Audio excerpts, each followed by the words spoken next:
Welcome back to Tuesday with Tim. Today I want to share something with you that I started 1 year after Luke's accident. I was asked to speak at my daughter's middle school in August of 2016. And at that time, I thought, what can I talk about that middle school kids, high school, college, adults could relate to? And how could what I talk about affect them and make an impact on them each and every day? So I came up with 5 inspirations from Luke. I'd like to share those with you. And I hope that maybe today when you hear these, it makes an impact on you. Number 1 is to find your passion. I was the most passionate tennis coach at Texas Tech. I hated to lose. I loved working with players. I was the most passionate New Orleans Saints fan, Texas Ranger fan, and Texas Tech Red Raider fan. I was passionate about being with my family. I loved it. I loved being around my kids so much. But after Luke's accident, I lost a lot of my passion to live. I didn't want to answer the phone. The doorbell would ring and I wouldn't answer it. That's not who I was, but that's who I became. It took me quite a while to regain some passion back. And I did that in one way. And that was when I started Team Luke Hope for Minds. Team Luke Hope for Minds has helped me regain my passion. Despite the fact that, I don't like that either.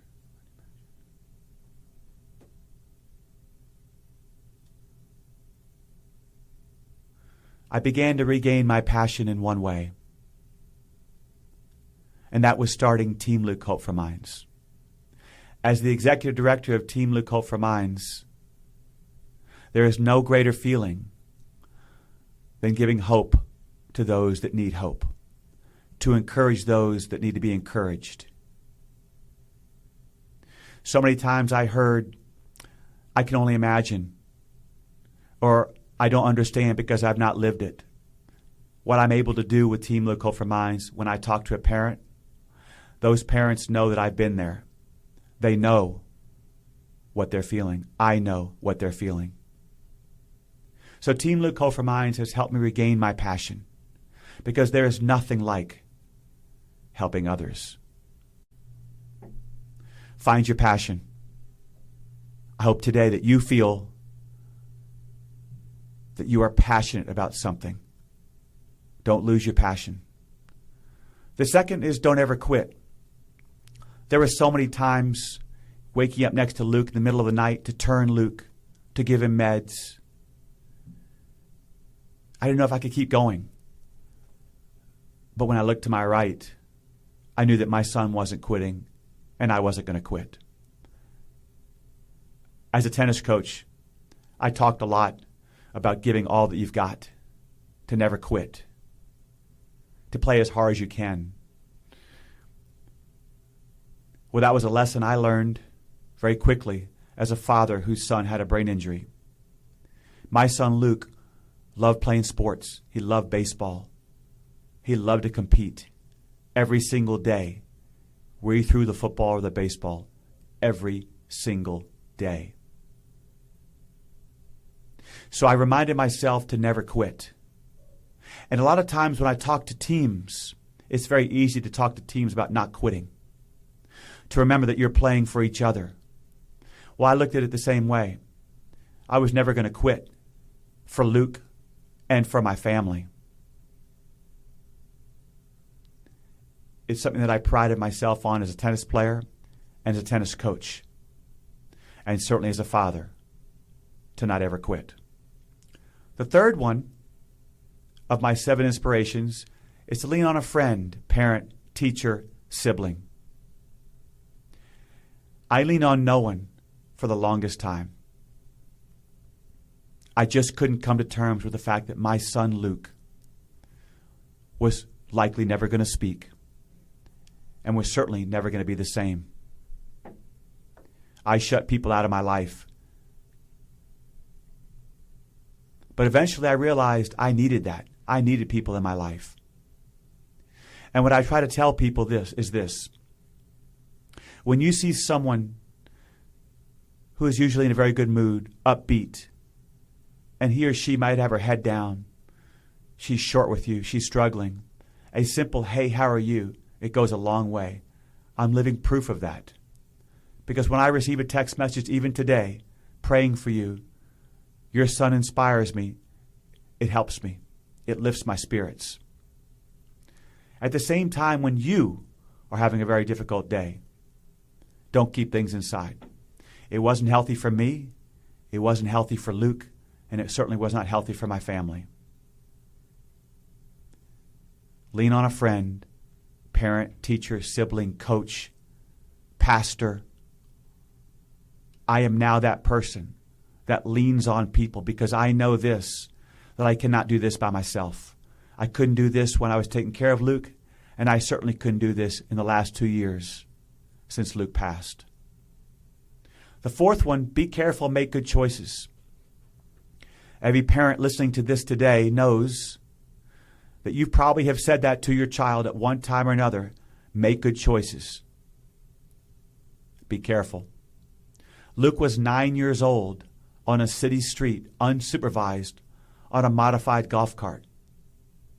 A golf cart that was lifted, taller, heavier, faster. Luke was only 9 years old. I never had the chance to tell Luke to make good choices being on a golf cart. Luke was at a friend's house. I had no idea that they owned a golf cart. But every single day when I talk to teams, to schools, I preach this. Make good choices. Be careful. Many students, when they hear me, think, well, this would never happen to me. I'm stronger. I'm an athlete. I'm smarter. Yet every single day, when we receive applications from accidents, the majority of those accidents are from mistakes made, decisions that were made, bad choices. I always try to tell everyone, be grateful for what you have and never take anything for granted. The fifth one is to have faith. Without my faith, I couldn't do what I'm doing right this minute. I couldn't get in front of people.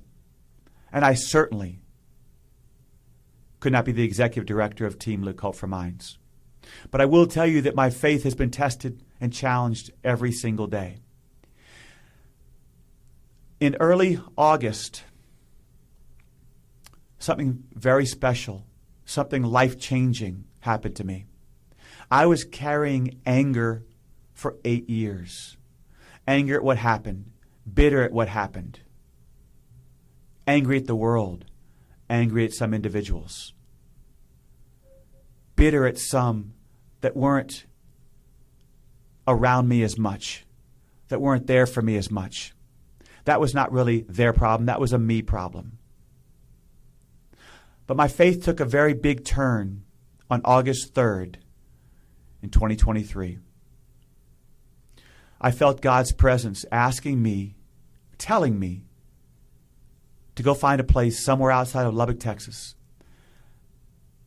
I spent 3 days at a lake house near Fort Smith, Arkansas. I read a couple of books, and one book talked about forgiveness. And something very powerful happened to me at that moment. I forgave. I forgave those that need to be forgiven. I forgave. And when that happened, it changed my life in a matter of seconds. I no longer have the anger. I have totally forgiven. It has freed me. It has taken the chains off. And I thank God for that. And so my faith has changed in the sense that I have surrendered to God. I had God with me during those 8 years, but I don't think I had God in front of me. A good friend of mine had asked me to pray for 3 things every day. Pray for guidance, pray for peace, and to pray for strength. And I've done that. I initially told you that I had 5 inspirations from Luke. I added number 6 and number 7 a couple of years ago. Number 6, find forgiveness. I shared earlier with you about how I've begun to forgive and how it has shaped me, it has changed me, no longer dealing with anger. Am I sad? Of course I'm sad every single day. I think about Luke every minute of every day. But I think of it differently now. I think that I'm keeping Luke's legacy alive. I think that I am helping others, that Luke has inspired and continues to inspire so many people. If you have Facebook, you can go on to Luke's Legacy, in parentheses, pray for Luke, and read about our story. Forgiveness. When I used to speak, and I would talk about number 6, I would start by saying, I'm a work in progress. I'm not there yet. Well, today it's different. I have forgiven. So a message for you today, if you're listening, to find forgiveness. It will help you, I promise you. The 7th and the final, let a loved one's legacy live on through you. I added this on August 19th, 2021. I never dreamed in a million years that I'd be sitting here right now talking about my son who had passed away. Luke was going to be a special, special athlete. Luke was already showing me what a special person he was. He was so sweet. He was so caring. He was a people pleaser. I want to share one quick story with you that I think will resonate with you in a way that only parents can understand. Luke's 3rd grade teacher, the last year that Luke was in class, Miss Julian was Luke's teacher. Miss Julian called me a few months after Luke's accident and asked to come to the house. She came in and she handed me a sheet of paper. And that sheet of paper was a letter that Luke had written to the principal and to the teacher. And it said, I'm very sorry for how I behaved. I'm sorry for how I acted. I promise to have a better attitude. I asked Miss Julian what Luke did, and she told me Luke did nothing. He wanted to take the blame for the class because he did not want the class to miss recess. This is coming from a 9-year-old boy, and that's who my son was. Sweet, caring. He was my hero. He was my boy. Every single day I would drive in the car with Luke. Every other mile, every other minute, Luke, you're my boy, right? He would nod, or he would say, sure. I did it all the time. Luke, you're my boy. 2 things happened to me shortly after Luke's accident. I was driving around Lubbock, Texas, struggling. All over town, I drove and drove and drove with nowhere to go, no place to be.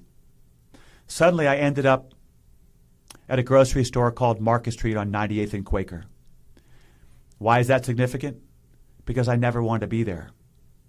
Because about a quarter of a mile on the other side of the street is where Luke's accident happened. I parked my van far from everybody else. I had my head down on the steering wheel when suddenly there was a knock on the windshield. Hey, I'm praying for you. 1 foot in front of the other. He walked away. He never told me his name. But 1 foot in front of the other. Think about that. What a cliche. We hear it every day. But isn't it true? And yes, there are days I've put 1 foot in front of the other, but I also tend to take 2 steps back.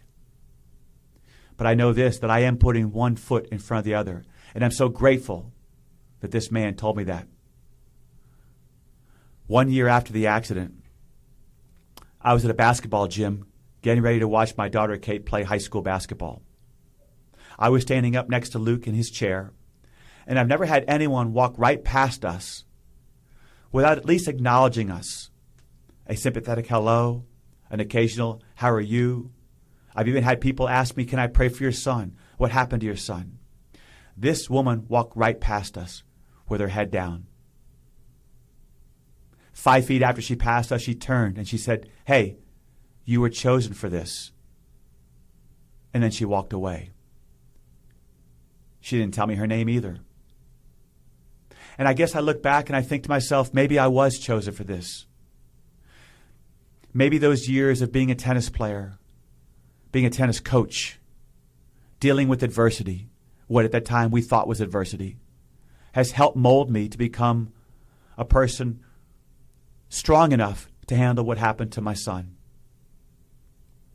And in closing today, I would like to share this, that my daughters today, Alex, 31 years old, Kate, 20, Ellie, 18, those 3 girls lost their brother.